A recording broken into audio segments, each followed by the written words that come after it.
دوسیه مې ټوله وکتله فیصله به د خیر همدا ستا په حق کې کومه هر چا سره مې خو قاضي سره مې نه پیسې راکړه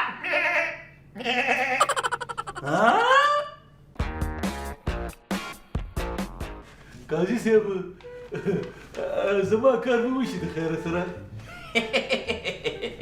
بلا دې واخلم ویمه کار به دې خامخا کېږي دوسیه مې ټوله وکتله فیصله به د خیر همدا ستا په حق کې کومه شابسي کور دې آباد زما د زړه خبره دې وکړله خو به سبا به د خیر سره زما کار وشي نو ستا کار به د خیره سره سبا ته وشي خو ته به داسې یو کار وکړې ګله چې لږ لږ د پیسو غم به وکړي پیسې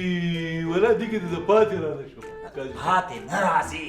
ګوره زه چې تا ته دومره غټه مسله حل کوم او فیصله ستا په حق کې کوم نو دا خو خامخا څه غواړي که نه او د پیسو سره به یو بل کارم کې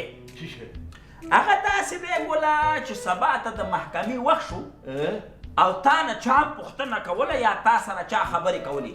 نو ته به ورته څنګه کې ته به خبرې نه کوې خبرې به نه کوم ښه ولې ته به داسې وکړې ته به هلته غږ کې ته به د وزي اوازونه کې دا ولې خو د دې دپاره چې ما ته موقع په لاس راشي او زه ستا په حق کې فیصله وکړم ښه دا خبره ده قاضي صاحب او د وزي اواز دې زده دی ته وکړه دا څه کې ته خو د کټي اوازونه وباسي سړیه نو وزي ودرېږه بس همدا هم ښه ده خو لکه ناروغه غوندې ښکاري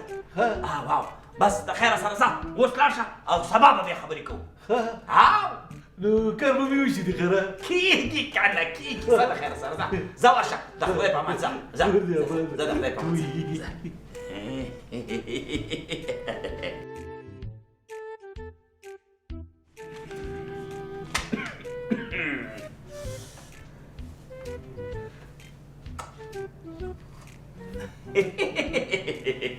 منی مې که نه